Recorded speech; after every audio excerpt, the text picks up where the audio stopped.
Voilà, bienvenue à cette introduction de notre série Les 4 piliers du bien-être psychologique. Alors ce que j'aimerais faire dans cette introduction, c'est vous donner un petit peu un contexte sur ce que l'on va faire. Dans le préambule, je vous ai déjà parlé un petit peu de la structure de notre programme et de ce que nous allons enseigner. Ici, je vais vous donner un contexte pour mieux pouvoir appréhender les 4 piliers physique, émotionnel, psychologique et spirituel du bien-être psychologique. Alors, pour parler du bien-être psychologique, on pourrait partir dans de nombreuses voies. Ce que nous, on a décidé de faire, c'est de fondamentalement vous amener à l'essence même du bien-être psychologique et d'une vie pleinement vécue. C'est le fait de pouvoir vivre heureux et cela tourne autour du bonheur. Alors, ce bonheur, c'est très très important. Il y a plus de 2000 ans, Aristote disait déjà le bonheur est le bien souverain, le but et la fin de notre existence humaine. Et plus récemment, le Dalai Lama disait être heureux, c'est le but de notre vie. Donc, l'idée ici, c'est de pouvoir développer une vie heureuse. Et c'est ce qu'on va vous donner comme stratégie. Donc, tout ce que l'on va faire ici dans cette notion de bien-être psychologique, ça va tourner autour de votre capacité à commencer à générer consciemment et intentionnellement du bonheur et une vie beaucoup plus heureuse. Partant? Génial. Alors, ça, c'est vraiment le premier niveau qui est très, très important à comprendre, c'est que le bonheur, il n'est pas dépendant des circonstances de vie extérieures. Okay? Le bonheur, on peut le générer consciemment et intentionnellement, mais pour ça, il va falloir travailler, il va falloir mettre les choses en place. Okay? Mais c'est très très important de comprendre qu'on a cette capacité à changer notre ressenti de bien-être psychologique en travaillant sur la création d'une vie beaucoup plus heureuse. Alors, avant de parler un petit peu plus à fond des stratégies qu'on va utiliser, j'aimerais tout d'abord vous parler des 4 types de vie heureuse. Ça, c'était développé par le président de l'Association américaine de psychologie positive, le Dr Martin Seligman. Et cette notion, elle est très très importante. En psychologie positive, l'idée ici, c'est finalement de dire qu'est-ce qui fait que les gens sont heureux par rapport à la psychologie en général qui dit, voilà, quelqu'un a un mal-être, on le ramène à la norme. L'idée de la psychologie positive, c'est pas de vous ramener à la norme, c'est de dire, voilà, qu'est-ce qui fait que quelqu'un peut intentionnellement, consciemment, créer du bonheur dans sa vie. Et il parle de 4 types de vie. La première vie, c'est la vie de plaisir. Et la vie de plaisir, c'est essentiellement où vous allez mettre l'accent sur tout ce qui vous fait vous sentir bien. C'est essentiellement quelque chose qui est basé au niveau du ressenti. Donc, par exemple, peut-être que vous décidez de manger un bon repas parce que vous avez des plaisirs à le faire. Vous allez boire une bonne bouteille de vin parce que vous avez plaisir à le faire. Vous allez marcher sur la plage parce que ça vous fait plaisir. Okay? Donc, c'est vraiment un ressenti sensoriel, si vous voulez, qui va être développé. Et l'idée dans ce type de vie, c'est d'avoir de plus en plus de ces sensations qui vous font du bien, de ces sensations positives.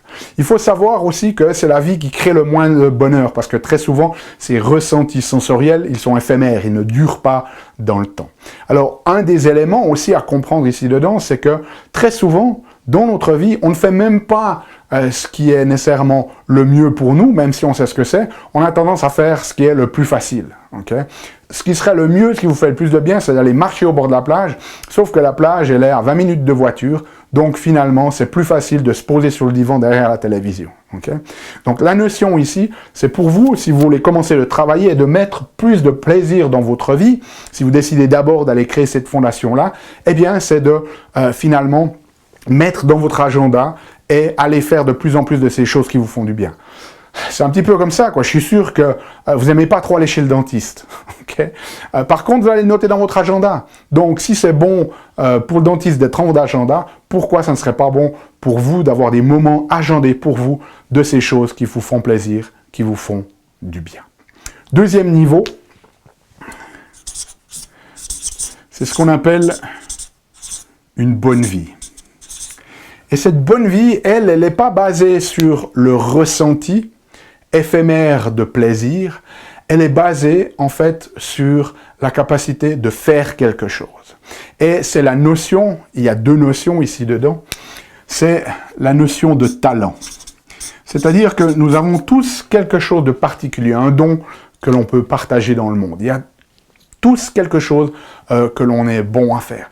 Alors moi, par exemple, un de mes dons, c'est la capacité à prendre différentes informations et la synthétiser dans des systèmes que les gens peuvent comprendre parce que c'est bien structuré.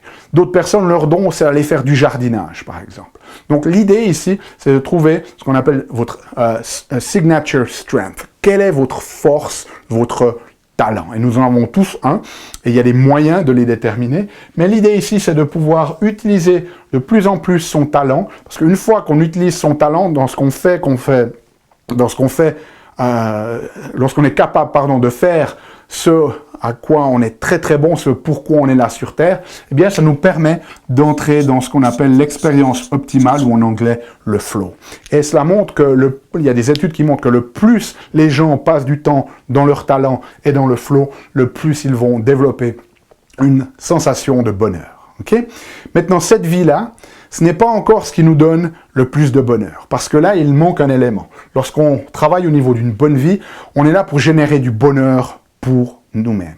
Et ce que les études montrent, et ce que les anciennes sagesses nous enseignent aussi, c'est que finalement, le bonheur, ça ne passe pas que par le bonheur pour soi-même, ça passe aussi par le bonheur que l'on aide à créer chez les autres, au travers de la contribution, ce que certains chercheurs appellent l'élévation. Moi, j'appelle ça aussi la bonté. C'est-à-dire, il y a le bonheur, mais il y a un truc encore mieux que le bonheur, c'est la bonté, c'est-à-dire de partager le bonheur avec les autres, de pas juste être heureux soi-même, de pouvoir participer, contribuer à ce que quelqu'un d'autre soit également heureux. Donc, dans cette notion ici, de cette vie-là, c'est ce qu'on appelle une vie de sens. C'est-à-dire que on va travailler au niveau de notre talent, mais ce talent, on ne va pas juste le garder pour nos propres bénéfices, on va aussi le contribuer aux autres, et ça, c'est très très important. Maintenant, une chose aussi qui est importante à comprendre avec cette notion de vie de sens, c'est que avoir du sens, c'est très très très important dans sa vie. Maintenant, à certains moments, ça peut diminuer notre bonheur. On le sait, par exemple, des parents qui ont un bébé, mais leur qualité de vie, à certains niveaux, elle va être affectée. Ils vont peut-être moins bien dormir, vont être plus fatigués, plus irrités, mais ça compense parce qu'il y a cette notion de sens, d'avoir donné la vie à un être vivant. Donc, la notion d'avoir une vie de sens, ça ne veut pas dire nécessairement que les choses sont toujours très confortables. À certains moments, on va passer par des moments d'inconfort, mais ça fait partie un petit peu du lot. Et puis la quatrième vie dont nous parle Seligman, c'est ce qu'il appelle la vie totale. Et là, c'est essentiellement une vie où, oui, vous allez à certains moments vous faire plaisir, mais vous savez que ces plaisirs sont éphémères, donc vous mettez aussi en place cette connaissance de soi qui vous permet de savoir quel est votre talent et de finalement passer de plus en plus de temps dans des activités où vous utilisez votre talent afin de pouvoir entrer dans ce flow, cette expérience optimale qui est en fait une sensation d'immersion dans ce que vous faites, où vous êtes tellement absorbé que vous ne pensez plus à vous, la notion d'ego disparaît, la notion de temps et d'espace disparaît, vous êtes challengé par ce que vous êtes en train de faire, mais sans être sous stress, et c'est vraiment quelque chose de très très bénéfique. Et puis en même temps, vous ne le faites pas juste pour vous, vous le faites pour contribuer à l'humanité. Okay? Donc voilà un petit peu les 4 grandes vies. C'est le contexte que je voulais vous donner, c'est de vous rendre compte que finalement, il y a différents niveaux qui vont nous permettre de créer du bonheur, de vivre heureux, et que le plus on va dans cette direction-là, le plus on va pouvoir créer du bonheur et faire que ce bonheur dure dans le temps et ne soit pas juste quelque chose d'éphémère comme un bon repas avec une bouteille de vin, par exemple. Okay?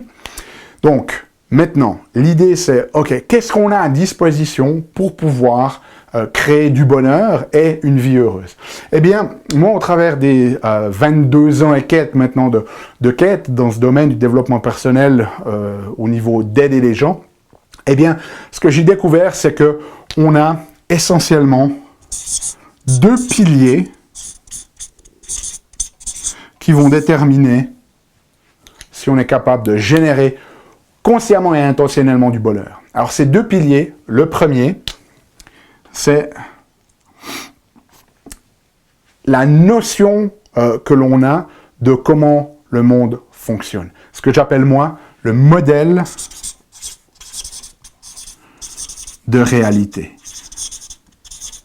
C'est-à-dire, quelle est la perception que vous avez du monde? Est-ce que vous pensez que le monde est un endroit sûr, ou est-ce que vous pensez que le monde est un endroit dangereux? Okay? Et ça, c'est fondamental à comprendre. Et une chose que j'aimerais que vous gardiez à l'esprit, c'est que nous, en tant qu'êtres humains, on vit dans deux mondes différents.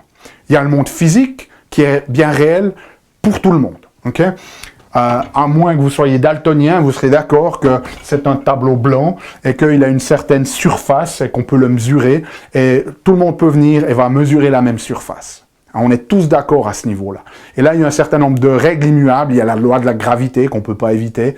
Il y a les lois dans notre culture, donc la loi qui a été mise en place, qu'on ne peut bien évidemment pas rompre parce que sinon, eh bien, vous êtes arrêté. Mais c'est quelque chose que l'on partage tous. Les animaux vivent aussi à ce niveau-là. Mais en tant qu'être humain, on vit aussi dans le monde des idées, dans le monde des concepts, des choses qu'on crée de toutes pièces. Par exemple, je filme cette vidéo, on est en 2017. Alors moi, je pourrais être sûr qu'aujourd'hui, on est à telle date, le 2017. Par contre, si vous utilisez le calendrier chinois, bien, vous ne serez pas d'accord avec moi parce que vous avez une date complètement différente. Si vous avez le calendrier musulman, c'est encore une autre date. Donc ce sont tous des concepts, si vous voulez, que l'on a créés. Les animaux, eux, ils ne vivent pas dans ces concepts-là, ils vivent juste dans le monde physique. Mais nous, en tant qu'êtres humains, au travers du développement du langage, bien, on crée des idées. Alors, il y a des idées que l'on ne peut pas prouver. Il y a l'idée de Dieu, certaines personnes y croient, certaines personnes n'y croient pas. Il y a des idées politiques, certains sont de droite, certains sont de gauche. Et tout ça va être façonné par différents facteurs.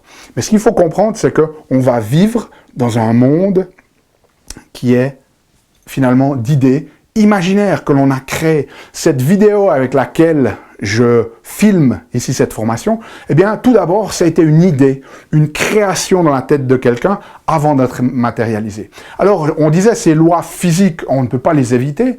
Par contre, pour beaucoup d'entre nous, parce qu'on a été éduqués dans cette manière de voir les choses, eh bien, finalement, on a l'impression que ces idées, elles sont très solides, mais elles ne le sont pas, elles sont très malléables, et c'est à vous de savoir si vous voulez changer les règles. On est capable de changer les règles au niveau du monde des idées. Mais ce monde des idées, il est très très puissant. Hein, la notion des lois, par exemple, elle a d'abord été créée dans la tête de quelqu'un. Et ça change.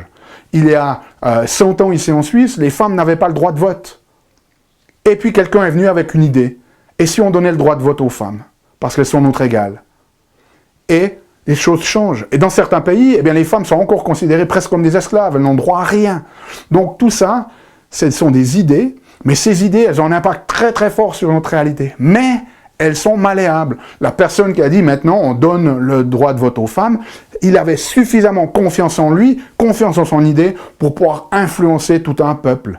Et ça évolue dans le temps. Il y a 1000 ans, c'était normal d'avoir des esclaves. De nos jours, ça ne se fait plus, à part peut-être encore dans certains pays qui sont reculés.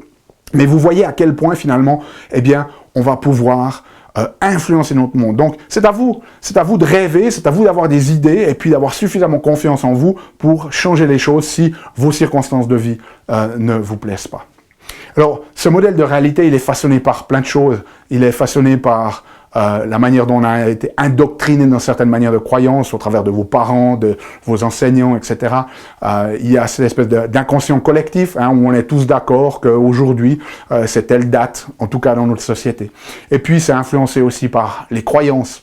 Ça va être influencé aussi par notre système de valeurs, on en reparlera, qui va filtrer la manière dont on perçoit cette réalité et qu'on ne voit pas directement ce qu'on appelle en anglais l'actuality, c'est-à-dire ce qui est vraiment. Ça n'a rien à voir avec l'actualité aux nouvelles ou téléjournal, ok, mais c'est ce qui se passe vraiment. Donc on va filtrer en fait la réalité au travers de nos modèles de réalité. Donc, ce qu'il faut pour être heureux, c'est d'avoir un modèle de réalité qui marche pour nous, en sachant que ce modèle de réalité, ben, il peut finalement être modelé, changé au fur et à mesure de votre progression et de votre évolution en tant qu'être humain. Et puis, le deuxième ici, c'est nos habitudes. Hein, on devient ce que l'on fait régulièrement. Donc la question à se poser, c'est est-ce que vous avez des habitudes, des routines de vie qui soutiennent qui vous voulez devenir? Pardon.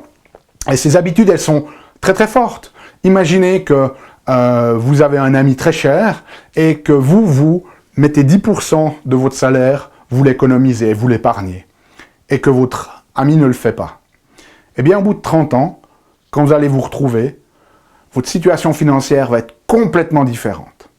Si votre ami, lui, il fait du sport 3 fois par semaine, mais que vous n'en faites pas, lorsque vous allez vous retrouver dans 30 ans, la différence de santé, de forme physique va être majeure. Okay? Donc, ces habitudes de vie, elles, nous façonnent. Et ce qu'il faut, eh bien, c'est identifier si les habitudes que l'on a nous servent, et ces habitudes, elles vont aussi être déterminées par la manière dont on perçoit les choses. Okay? Donc, ça, c'est les deux choses qui vont nous permettre de travailler sur la construction, finalement, de cette vie de bonheur, et on en reparlera plus au travers des piliers.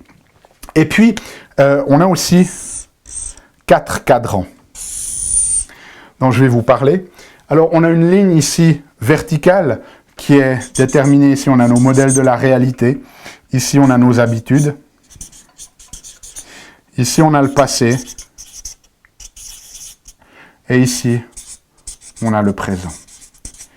Et ce cadran nous détermine fondamentalement 4 éléments qui vont nous permettre d'être dans un état le plus propice à la génération consciente et intentionnelle du bonheur.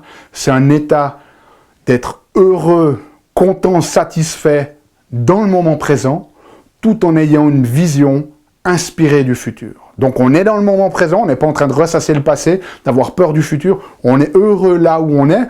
Si les choses restaient comme ça, on serait pleinement satisfait, mais on a quand même encore une vision inspirante du futur parce qu'on sait qu'on peut évoluer encore plus et que c'est intrinsèque à nos besoins, à nous en tant qu'êtres humains, de continuer d'évoluer.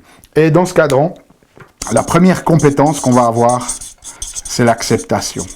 Et l'acceptation, c'est lié à la gratitude. C'est vraiment l'état physiologique le plus puissant pour vivre heureux et pour guérir.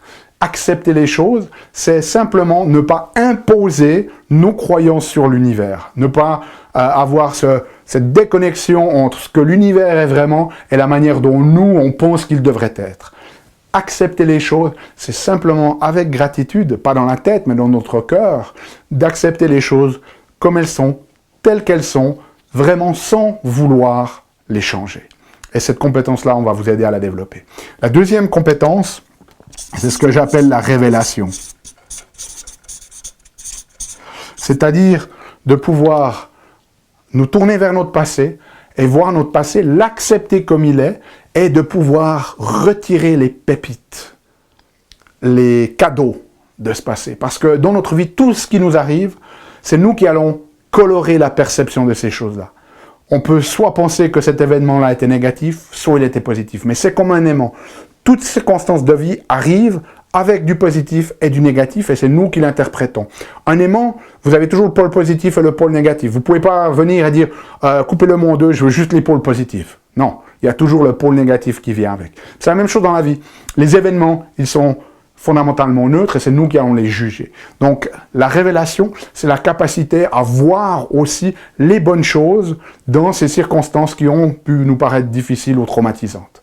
Alors, ça peut aussi être l'inverse. Si on est parti dans un truc et puis qu'on a l'impression qu'il y a plus de positif que de négatif, ce n'est pas bon non plus. Mais la tendance est, de par le biais de notre système nerveux, c'est qu'on a plus tendance à voir les mauvaises choses et à s'en souvenir. Donc l'idée ici, c'est de pouvoir apprendre de nos expériences sans jugement, simplement comme une forme de leçon et de cadeau. Et des fois, il faut chercher, c'est pas nécessairement facile, mais on a des techniques pour le faire et on vous partagera ça. Et ensuite, ça c'est vraiment un petit peu ce qu'on appellerait des cadrans sensoriels, c'est-à-dire de l'information qui va entrer. Ensuite, il va falloir un cadran moteur, c'est-à-dire pour pouvoir créer les choses. Et la compétence que l'on a ici, c'est la vision profonde, c'est-à-dire de voir les choses, de pouvoir créer un futur dans notre tête qui n'existe pas encore et qui sera encore mieux que ce qu'il ne l'est déjà maintenant par le simple fait que l'on est capable de créer cette vision. Alors il y a des individus qui ont changé le monde avec leur vision. Si vous prenez un Steve Jobs et ce qu'il a fait avec Apple par exemple, c'est une vision énorme. On n'a pas besoin nécessairement tous d'être à ce niveau-là, mais de pouvoir créer une vision très claire de ce que l'on veut dans notre vie et de créer un futur qui n'existerait pas, ou qui on va leur faire, qui n'existera pas si ce n'était pour nous de l'avoir créé. Et bien évidemment, cette vision, c'est quelque chose de très très important pour la création. C'est vraiment la première des choses. Tout commence par une vision dans l'esprit, une création dans l'esprit. Mais après, au contraire de certains adeptes de films comme Le Secret, par exemple, où juste visualiser est suffisant, eh bien, il va falloir se bouger et il va falloir matérialiser, c'est-à-dire créer les choses, matérialiser, créer les choses dans la matière. Donc voilà le modèle que l'on va utiliser au travers des 4 piliers ici. Et au niveau physique, ce qu'on va faire, c'est qu'on va d'abord parler des facteurs physiques qui vont influencer votre bien-être psychologique, les éléments de base. Ensuite, au niveau émotionnel, on va parler des charges émotionnelles et comment ces charges sont activées par certaines circonstances ou par certaines personnes. Et ce que vous pouvez faire pour commencer de vous recentrer, pour ne pas être toujours dans cette espèce de balancier émotionnel, mais que vous puissiez rester centré, parce que ça, c'est très très important pour notre bien-être psychologique. Ensuite, au niveau psychologique, on va parler des croyances. On va vous montrer un processus de transformation des croyances, parce que ces croyances, elles peuvent vraiment vous empêcher de développer du bonheur et du bien-être psychologique. Et puis au niveau spirituel, eh bien, on va parler de votre télos, de votre raison d'être. Et ça, c'est très certainement peut-être l'élément le plus important pour créer du bonheur dans votre vie, c'est de connaître votre raison d'être, de vraiment l'intégrer en vous, et on va vous montrer un processus pour cela. Donc on se retrouve tout de suite pour le premier pilier physique.